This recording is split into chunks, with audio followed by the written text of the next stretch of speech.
The galactic fleet shimmered above Earth's atmosphere, an armada of perfection forged in centuries of conquest. Their hulls gleamed like polished obsidian, studded with blue plasma vents that pulsed to a rhythm no Earth creature could recognize. They had devoured planets, rewritten histories, and rewritten the biology of lesser species to suit their whims. Earth, to them, was not a challenge, it was a formality. Commander Virek stood on the bridge of the Voraz 6, his eyes scanning the rotating 3D map of Earth's terrain. His fingers hovered over a holographic projection of the Amazon basin. He tapped twice. The jungle flickered in eerie detail. Primitive, he muttered. Wet, chaotic, uncivilized. Beside him, strategist Turnus chuckled. A gurgling, synthetic sound filtered through his vocal processor. A perfect testing ground for rookies. We'll give them the jungle before we let them touch the cities. From the upper decks to the lowest drone bays, laughter rippled through the alien fleet. Jungle warfare was a myth to them, something ancient civilizations used before intelligence brought the sterilizing power of orbital weapons and neural gas. Earth's wilderness was an oddity in a galaxy that preferred metal over moss, order over entropy. They did not understand it. They didn't need to. The dropships launched at dawn, sleek vessels cutting through the atmosphere like surgical blades. Clouds burned around them as they broke through, each carrier filled with fresh recruits and biomechanical exosuits. Inside Drop Unit 93, Lieutenant Koro adjusted his helmet and rolled his shoulders. We'll be done in a day, he said to no one in particular. The others nodded. The jungle, to them, was simply terrain with a few extra trees. They landed with precision, scanning for hostiles, setting up temporary perimeters, sending out drones. The trees stretched endlessly, thick and tangled, the air sticky and alive. The moment they stepped off the transport platform, the heat clung to them like an oil they couldn't scrub away. By midday, the first complaint came in. Humidity interference in my left sensor, reported a foot soldier. Another cursed, pulling a leech from his suit seam. A third couldn't stop coughing. The spores, it turned out, were immune to filtration. But it was fine. This was expected. Annoying, not dangerous. Until nightfall, Drop Unit 77 missed its scheduled check-in. No telemetry, no audio, no biometric data. At first, it was blamed on faulty relays. By midnight, the unit was declared compromised. Search parties were sent. They found the shuttle shell intact, but stripped of weapons. No bodies, only helmets, neatly lined in a circle around a tree, cracked open. One had a strange marking on the visor, a blood-red handprint too wide for any human, too crude for alien design. Commander Virek dismissed it as a primitive fear tactic. A tribal response, he called it. Earth's last wild men, trying to protect their rocks and bugs. But more units began reporting anomalies. Sensor flays that vanished. Whispers through comms. Equipment shorting out in patterns that looked deliberate. 3 soldiers were dragged into the canopy, their screams cutting off mid-transmission. Drones found nothing. Not even heat signatures. The jungle seemed to swallow them whole. In the control center, panic simmered behind protocol. We underestimated the biodensity, said one analyst. We can't get clear reads. Thermal returns are too noisy. There's motion everywhere. Then suppress it, Virek growled. Burn a corridor if you must. We moved forward. More troops dropped in, better equipped, heavier armor. The ground shuddered under the weight of walking tanks. Trees cracked, creatures fled, the jungle recoiled. And yet, when the tanks passed through, they found no sign of progress. Their tracks vanished behind them as though the earth had healed. The elite Zanu platoon was sent in, survivors of the Xandros rebellion, seasoned killers. They vanished in 12 minutes. One feed survived, a helmet cam from Sergeant Klin. The footage was corrupted but played back in fragments, trees whispering, a flurry of blades, a shadow with human eyes emerging from the underbrush. The last image was a face covered in mud, eyes wide, unblinking. A second later, static. Panic breached the bridge. Lower-ranking officers begged for recall. Virek silenced them. This is impossible, he said. They don't have the capability. No satellites, no heat tracking, no weapons that can pierce our suits. They live in nests. But strategist Turnus wasn't so sure. He ran the footage again, slowed it frame by frame. This wasn't random. The timing, the angle of attack, that's coordinated military precision. Earth has no standing jungle army. Maybe not standing, Turnus said. But something's there. Something trained. In the heart of the jungle, beyond satellite reach, beyond drone detection, a group of men moved without a sound. Their skin was streaked in dirt, their gear minimal, their eyes sharp. They wore no emblems.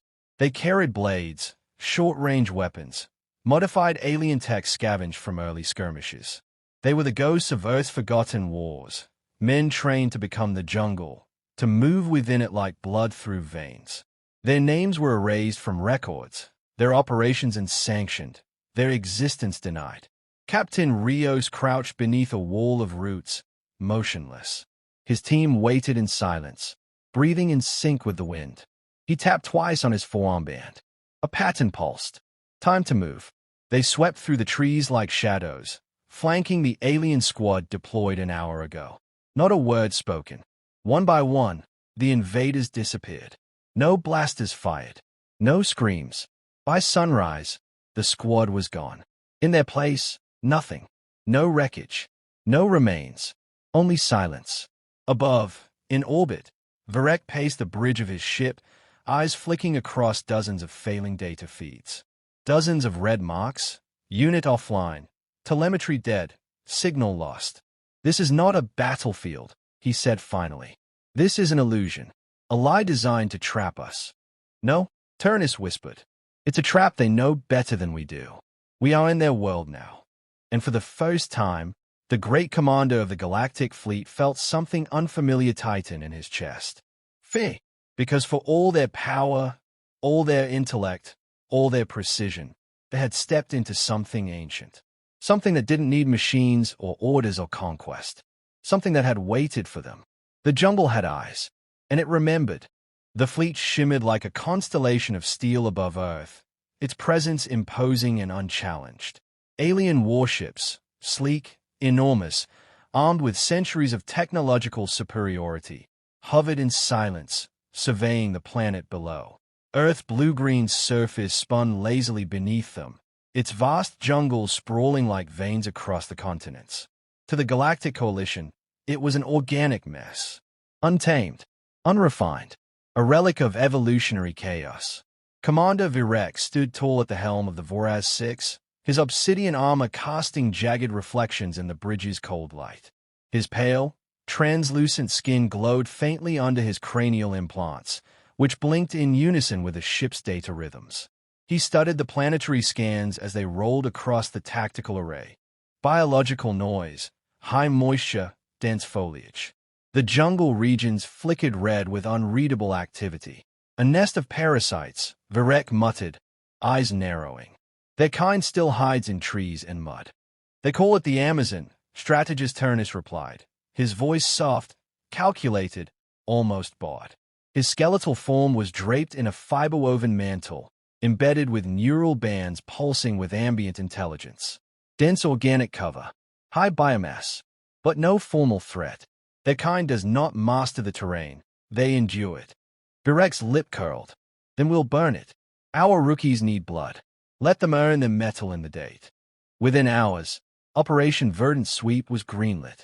Dropships armed with adaptive infantry modules descended into Earth's upper atmosphere. They didn't cloak. They didn't hide. There was no reason to. This was protocol, a standard occupation maneuver used on dozens of sub-tier planets. Lieutenant Ryn Koro led Unit Theta 9. Freshly promoted, ambitious, and deeply committed to proving himself. Inside the transport, he stood before a platoon of 30 soldiers, all strapped into gravity seats, their visors reflecting mission data. We land in Sector 7G, one of the denser jungle corridors. Command says no major settlements. High chance of heat interference. Keep tight formations. Sweep clean. Record every kill for merit. His voice held confidence, but there was a twitch at the edge of his jaw. The jungle, even on scan, looked unnatural. alive in ways that didn't align with the tidy logic of alien warfare. They landed at dawn. The dropship stabilizers kicked up soil, insects, leaves, and unseen spores. The soldiers disembarked in practice formation, suits sealed, visors scanning. The air was thick, so thick it clogged filtration units within hours. The sounds were constant and strange, a chorus of life that never paused, never yielded. They moved deeper, carving through the foliage with pulse blades and compact sonic emitters. Visibility dropped quickly, despite tech enhancements. Moisture crept into armor joints. Crawling things found their way into seams. "This place stinks of death," someone muttered over comms. "Everything stinks after 4 hours in biozone gear," Koro snapped. But even he noticed it. Something in the air. Not just rot. Intent. The first sign of trouble came late into the second day. Unit Theta 7, posted at a perimeter node 15 kilometers northeast, failed to report in. Initially dismissed as comm disruption, standard in organic dense zones. Then came the data loss. No feed, no thermal trace, no biosigns. Gone. Koro reported the anomaly. Command responded with calm indifference. Recalibrate signal towers. Could be terrain scrambling uplinks. But by that evening, another unit disappeared. Then another. The search parties found only fragments. A shattered helmet. A pulse rifle, drained of charge. A strange smear of red. Too wide to be human blood. Too viscous to be anything familiar. Yet still, Command refused escalation. "It's the jungle," Virek insisted. "Unpredictable, but not dangerous. We should pull back and reconsolidate," Turnus suggested carefully. "There's too much we don't understand." "We are the Galactic Coalition," Virek snapped. "We don't run from trees." But the jungle did not care about arrogance. That night, a surveillance drone caught a brief visual, seconds of grainy footage, barely distinguishable through the canopy mist. It showed a figure, humanoid, draped in vegetation, face covered in mud and ash. It moved between trees with unnatural fluidity. No armor, no visible tech. And yet, it dispatched 2 alien scouts with brutal efficiency. One neck snapped, one throat slit. No wasted motion. No hesitation. Turnus froze the footage. "That's not militia. That's not even tribal. That's military." Virek refused to believe it. There are no human forces in that region. They don't have jungle units. Their war machines are urban. "Then we've awakened something old," Turnus murmured. On the third day, Unit Theta 9 encountered resistance. It began with silence. The jungle went dead. No sounds. No wind. Even the air seemed to tighten. Then came the traps. Razor-lined vines, pressure-triggered snares, camouflage spike pits. 4 soldiers down before the platoon even realized they were under attack. Koro shouted orders, scanning wildly. Their enemies were invisible. No heat signatures, no motion sensors tripped. Just flashes of movement between branches. Just eyes in the dark. He saw one. A man, or something like a man, covered head to toe in paint and mud. Barely clothed. But his movements were surgical.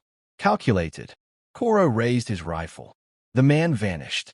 Plasma bolts tore through trees, but struck nothing. A second later, one of Koro's men fell gurgling to the ground, his throat slit by something curved and jagged. The platoon broke formation. Panic surged. Jungle closed around them like a noose. Koro made it back to base with only 7 survivors. Blooded, shaking, 2 wounded. The others, gone. He reported to command, face streaked with sweat and filth. "They are trained, not savages. They knew our gear. They flanked us in silence. It's like they could smell Fae." Virek dismissed the report. One bad up. The jungle plays tricks. But Turnus had already seen enough. He summoned archived Earth data, diving into historical files, classified entries, Black Ops rumors. Old files from jungle conflicts spanning centuries. Unconventional tactics. Ghost units. Guerrilla warfare so efficient that entire enemy forces vanished in days. He found names like Ranger Unit Kilo, Phantom Company, and one tagged only as JSF, Jungle Special Forces. No official records. No known survivors. Just fragments. Myths. He confronted Varek. We're not fighting humans. We're fighting legends they buried. And for once, Varek had no reply. On the ground, deep in the green, something stirred. Not beast, not machine, something patient. Calculated. Watching. Captain Dorian Rios stood barefoot atop a moss-covered ridge, listening to the jungle breathe. His face was streaked with mud, his eyes sharp as broken glass. "They are sloppy," he said softly. "They think armor replaces instinct." Around him, his team crouched low, forming a silent ring. They communicated in hand signals, barely moving. Their weapons were old by galactic standards, but precise. Reliable. Lethal in close quarters. Rios signaled. The team vanished into the foliage. Below, an alien patrol of 6 moved cautiously along a stream bed. They checked scanners every 30 seconds. Scanned with infrared. Radio silence. Still too loud. Still too slow. The ambush lasted less than 10 seconds. No gunfire. No alarms. Just sudden motion, choked cries, and then quiet again. Hey! The stars hung silently above Earth as the Galactic Coalition's fleet arrived, a procession of warships casting long shadows over the planet's atmosphere. Their ships, forged in deep space and armed with intelligence far beyond Earth comprehension, hovered in formation, dark behemoths pulsing with latent violence. To them, this mission was not conquest. It was cleanup. Commander Varek stood rigid at the bridge of the Voraz 6, his posture as controlled as the silence in the command deck. His skin, a pale semi-translucent blue, shimmered under the cool glow of the interface panels. His eyes, twin slits of calculated focus, never left the rotating image of Earth. The scan zoomed in, segmenting the planet by zones, urban hubs, oceanic territories, and thick green clusters labeled only as biomass density, extreme. "It breathes like a beast," strategist Turner said quietly, observing the slow pulsing of heat signatures across the Amazon basin. No clear entry routes. No grid. No tech signatures. Just biological chaos. Varek sniffed with mild disdain. Primitive. A remnant of their undeveloped evolution. Cities we can manage. This is clutter. The jungle is not a threat, only an inconvenience. The command center murmured with the quiet hum of agreement. The coalition had pacified civilizations light years ahead of Earth. Its soldiers had stormed artificial moons, breached fire planets, and silenced rebellious synthetic species. Earth's organic tangle of trees and humidity was beneath them. "Deploy 2 reconnaissance units," Varek ordered. "Make an example of the terrain. Show them why we no longer live with dirt beneath our feet." Within the hour, silver dropships peeled away from the fleet, entering the atmosphere with elegant precision. The craft split over Brazil, trailing faint lines of light, descending through the clouds with no resistance. Lieutenant Ryn Kuro led Recon Unit Theta 9, a freshly commissioned officer bred and trained within the Coalition's neural immersion programs. Battle was in his blood, though he'd never fought without sensors and sky support. He stood in the center of the drop chamber, flanked by soldiers clad in biomax suits, weapons humming with dormant power. "We'll land, sweep, and extract. Scan for resistance, biological or otherwise," Koro instructed, pacing. "This is jungle, not war. Do not treat it with reverence. Treat it with dominance." The soldiers nodded, disciplined and indifferent. As the dropship doors opened, they were hit with an immediate wall of scent, wet earth, decaying foliage, pollen so thick it clogged every breath filter within minutes. The jungle was alive in every sense, louder than expected, denser than predicted. The foliage grew in layers, vine over root, branch over moss, light filtering in jagged blades through the canopy. Initial scans proved unreliable. Heat signatures merged with the ambient biomass. Audio sensors overloaded. Drones sent out in cardinal directions returned faulty maps within minutes, confused by the unending movement. Birds, insects, mammals, wind, water, all in constant motion, all part of a breathing ecosystem that defied digital analysis. They moved in formations, cutting through foliage with surgical energy blades, but each step forward was met with silence behind. The jungle seemed to close over their paths. Routes disappeared. Landmarks changed. Still, they advanced. It wasn't until day 2 that Unit Theta 9 encountered their first failure. Recon Squad Delta, one of the subunits posted along the eastern ridge, missed 2 check-ins. Koro sent 2 men to investigate. They returned with only equipment, no bodies. Just blood-slick armor fragments, a cracked helmet, and something else, a primitive blade, serrated and stained, driven into the trunk of a tree. Koro reported the loss to command. Virec's reply came swiftly. Proceed. Isolate anomaly. Log any additional findings. This is terrain resistance, not military. But something gnawed at Koro's instincts. His men were trained for biohazards, for low-tech ambushes. They'd faced worse. Yet what they were facing here left no trace. No signals. No identifiable adversaries. Just silence, and a creeping sensation of being watched. On the 4th night, Theta 9 camped at a temporary relay point beside a dried riverbed. Koro barely slept. His eyes scanned the jungle in bursts, the light from his visor cutting sharp shadows into the underbrush. Every chirp and rustle set his nerves on edge. At 3:14, the perimeter alarms triggered. Within seconds, the camp activated. Soldiers took position, rifles raised, scanning in all directions. No movement, no heat, just jungle. Koro motioned for drone sweep.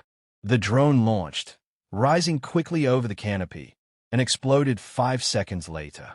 The team froze. They were not alone. The attack came soundlessly. One moment, silence. The next, chaos. From the trees came shapes, humanoid, agile, impossible to lock onto. They moved with purpose and precision, disabling power packs, slicing through armor joints, vanishing before retaliation could occur. Koro fired blindly into the trees, the plasma bursts lighting up shadows, but hitting nothing. Fall back. Defensive circle, he shouted, dragging a bleeding soldier behind cover. But it was too late.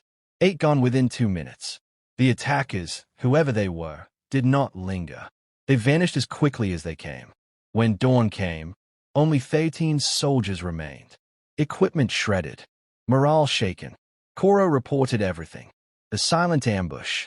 The drone's sabotage. The surgical nature of the attacks. On the bridge of the Voraz 6, Virek stayed coldly at the report. Humans with spees and shadows, he said with contempt. You were ambushed by ghosts. But strategist Turnus had already begun cross-referencing old Earth data. He scoured conflict logs, declassified war records, obscure military operations buried by time. One phrase kept appearing: jungle special forces. Soldiers trained to vanish. Operate in wild terrain. Kill with silence. They are not ghosts, Turnus said. There is something Earth never told the galaxy it had. Virek bristled. You suggest they resisted the Coalition's forces with sticks and leaves? No, Turnus said quietly. They're using our tactics, our weaknesses. They study before they strike. That takes training. Earth's military is fragmented. Their satellites have been neutralized. We see everything. Not here, not in this green hell, Turnus replied. You sent soldiers into a living organism, and it doesn't want them back.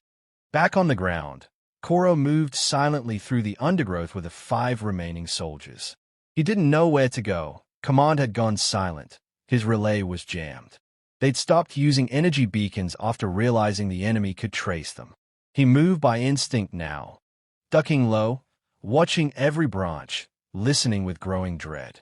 Then he saw it, a man, 30 meters ahead, standing completely still. Not armored, not alien, human. Covered in ashen leaves, his face painted in streaks of green and black, eyes locked with Koro's. Koro raised his weapon. The man didn't move. Then he smiled and disappeared into the trees. Seconds later, Koro heard the screaming behind him. He spun around, but he already knew. They'd come again, and this time, no one would be left to tell the story.